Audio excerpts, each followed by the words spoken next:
evening. My name is Minister Johnny Banks Sr. I'm the Executive Director of Anaka Midnight. Anaka Midnight is located at 400 West 76th Street in Suite 206. Our phone number is 773-488-2960. It's good to be back again on the show.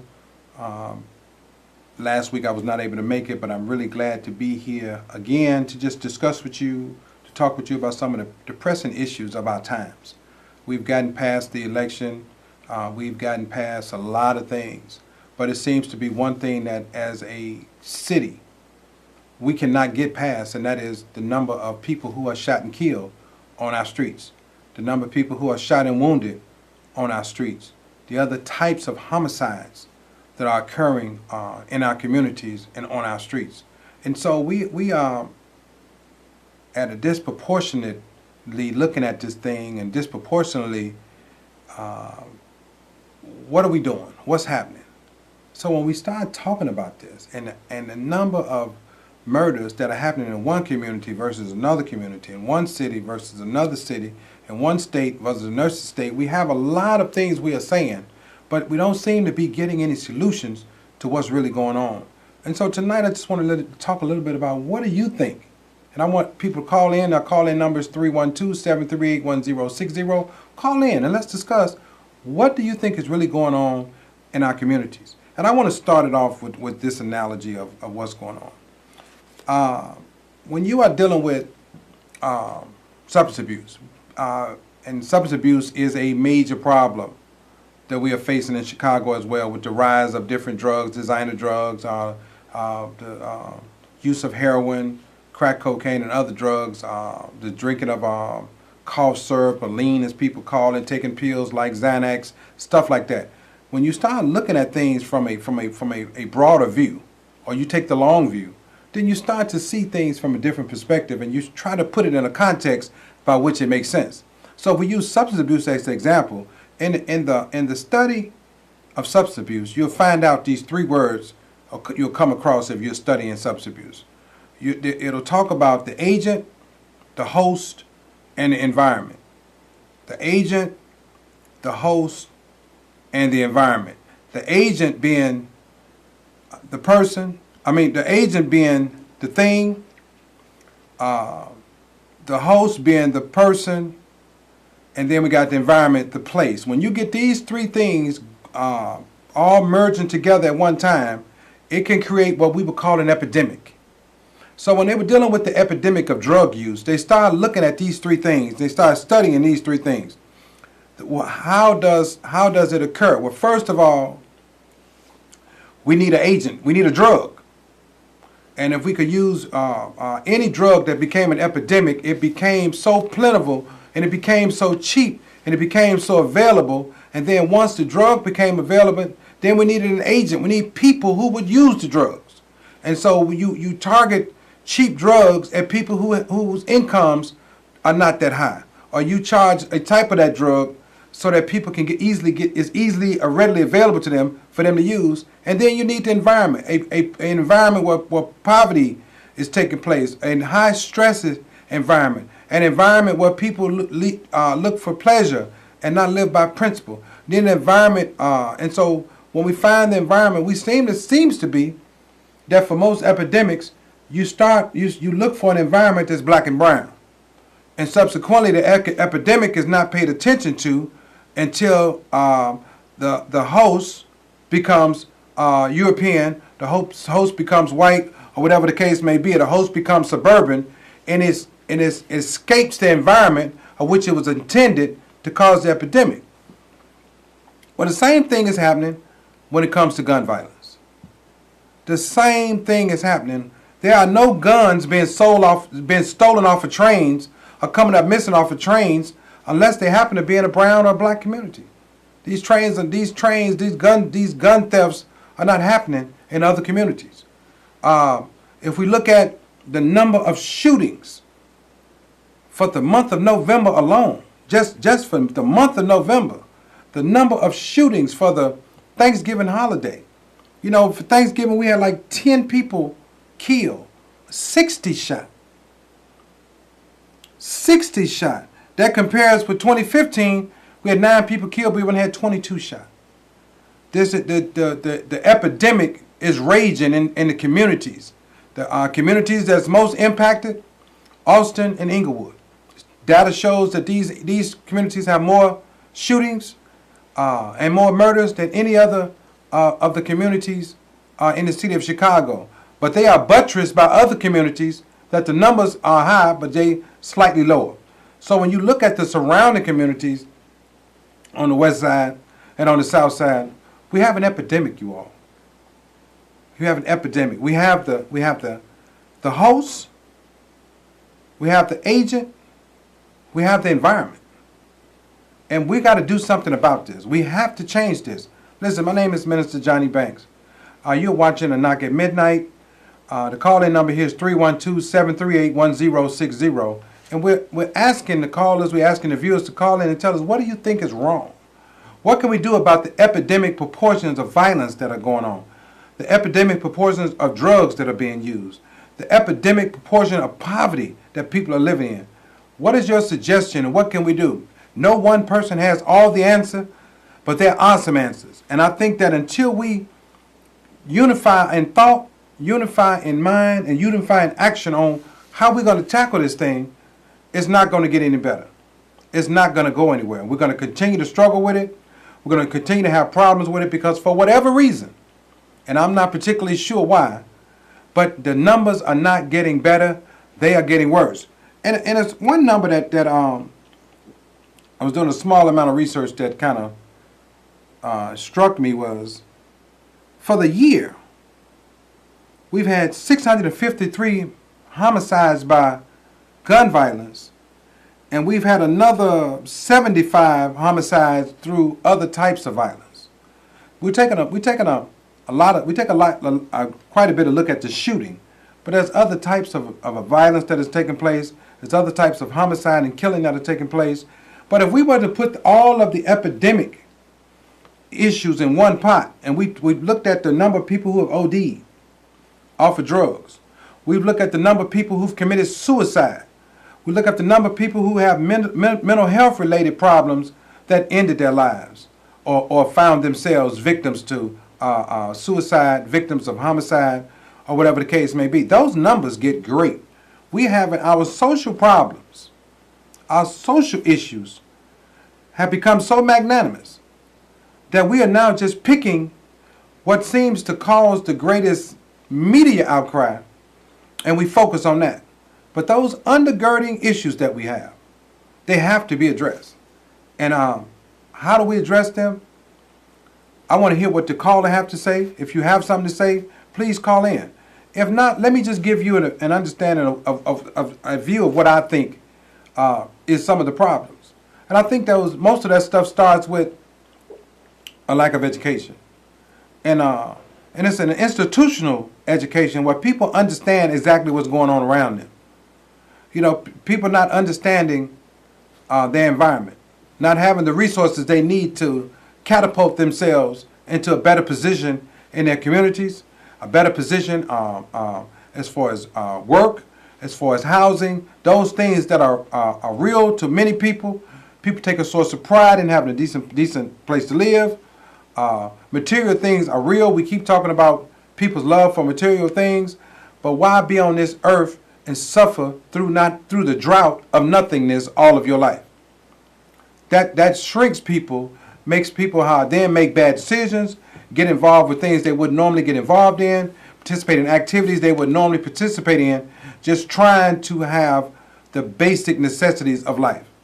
Nobody, whether you black, white, brown, whatever hue you might be, nobody wants to live all their lives dependent on systems that don't provide enough of nothing to get you where you got to be. This is a real struggle we're having, and it's exacerbated, and it's continually broadened by the social ills, or should I say, the burgeoning epidemics that we are encountering, that we are dealing with. And one being right now that's most prevalent, it gets most press, people talk about it the most, is gun violence.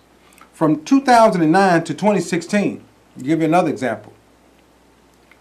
There have been 113 police-involved murders or killings in the city of Chicago from 2009 to 2016. There's also been another 307 that's been shot and wounded by the police department. If you compare that number to the other number, it will blow your mind. So we're talking about, when it comes to from 2009 to 2016, when we start talking about community-based shootings, and those numbers have been in excess of 500 since that time. You can do the math yourself. We're almost talking about 5,000 murders, and we're probably talking about 15,000, 12,000 being shot. That's a lot of people. That's an epidemic. Generally, people would have called in all of the researchers and all of the people that gather data and information, all of the doctors, all of the thinking, the think tank. Chicago would have become a think tank to resolve the problem. There would have been more law enforcement. There would have been more money put in. There would have been more things created for the masses to tackle this problem. With drug abuse, there's treatment. With gun violence, there's nothing. It just doesn't make any sense. With domestic violence, there's training and there's treatment. With gun violence, there's nothing. with gang violence, there's incarceration. There's other forms of rehabilitation. With gun violence, there's nothing. We're having a problem. We need to do something about it. Listen, we have a caller on the line. Caller, good evening. Could you please be brief with your comment or question? Yes, caller. Yes, and good evening. Thank you for taking the call. You know what? I come out of the 60s, the early 60s, and we know from then to now is a heck of a different beast. You know, back in those days, we didn't have this much problem now. Now, we have tried a lot of things to try to resolve these issues, and so far the ones that we have used or tried, it has not worked. The question that I want to ask you, and I'm not trying to throw you on the spot, if you could name two other things that we could maybe try to resolve this issue. You know, there's so many things that I think they probably could be more done. It could be, listen, everybody know on the block or in the neighborhood who is doing things. That's the most important thing. And people are scared or even scared to say anything to people that's doing this. A lot of time we live in society now, you could be standing outside and somebody walk up and shoot the person, kill them. I mean, just don't even know the person. The first thing the person out there that saw it, first thing they say, I don't know. So I think it really lies on that people need to not be so scared to speak up. But the question that I really want to know from you, what is two more other things that we could probably do to try to change things? Okay, thank you, caller. I appreciate your comment. And first of all, before I give the two things you asked about, I believe people are talking. I believe there's more talking than anybody even knows. People are not silent. People are talking. Even the ones who are perpetuating the crime are talking to the police. People are talking about a lot that's going on the streets. It's just overwhelming, the amount of violence and the amount of issues that are occurring that we ask people to work with and resolve and solve this stuff, but we absolutely don't trust. Can you imagine entrusting your children to somebody that you don't trust? Well, imagine telling the Chicago Police Department everything they need to know, but you don't trust them either. It doesn't. It's like you know, walking backwards, trying to go forward. It just doesn't work, you know. But a couple of things you said, I'm going to touch on. First of all, I'm a product of the '60s myself, and I'm no longer using it as a mantra to try to figure out what's going on today. The same thing that was happening in the 60s is happening now. It just didn't get publicized. It's the same thing. There was racism in the 60s. There's racism now. There was murder, death, and mayhem in the 60s. There's murder, death, and mayhem now. There was drug abuse in the 60s. There's drug abuse now. There was mental illness in the 60s. There's mental illness now. We just have a medium called social media and television that gives us this information very fast. That's the only difference. Now the thing that makes the 60s different from now is only one thing. It was the moral fiber of our country. Morality was different. If you come into the 80s and the 90s, you'll find out that we graduated from the 60s and the 70s from a moral society into the 80s and 90s, we became an immoral society. In an immoral society, you're only wrong if you get caught. But if you don't get caught, it's right. In a moral society, you just don't do wrong. So we went from a don't do wrong for if you get caught is only wrong to now we are an amoral society. So now in the 2000s, we find ourselves, well, it does not matter. It's right if I say it's right, no matter whether it's wrong or not. People don't care nothing about going to jail. They don't care nothing about taking lives because it's the right and wrong is in the eye of the beholder or the person who's possessing that gun or that weapon at that particular moment or who's making whatever decision they need to make to mistreat or disrespect people. It's their thing. They do what they want to do. And when you're in an amoral society is called a lawless society. Lawlessness becomes the call of the day. So we see a lot of lawlessness from law enforcement. We see a lot of lawlessness from the community. So when you start talking about how do we change it, there's two things. We have to become a law-abiding society. We have to respect spiritual laws. We have to respect moral laws. We have to respect laws that are instituted by the city, the state, and this nation. We have to become a law-abiding citizenry. And then secondly, we must provide for the people of America, all of them, the things that they need to get the goods and services, the goods that they need and the services for their families. This is called adequate employment for all mankind that lives in America. That everybody that lives in this country should have a right to work. We don't have a right to work. Because if there was a right to work, that would mean there would be opportunities to do it. And so there is no right to work because there are no opportunities to work. The opportunities have dissipated and they're very evanescent and we don't see them anymore. And so we have to find out how do we produce those things again. So it's called being law-abiding and people having a right to work. We have another caller. Caller, are you there? Yes, caller. Sir. Yes, sir. I'm enjoying the show greatly. Listen, you know what's wrong? We, as voters of this great country of ours, vote the same way all the time. So nothing's going to get better until we find out, get ourselves together, get mayor and all the rest of those people, all of the men and stuff, out. And then we can get our people in, and guess what? I bet you they'll know more than they do now. The only reason why they don't do anything now is they get paid.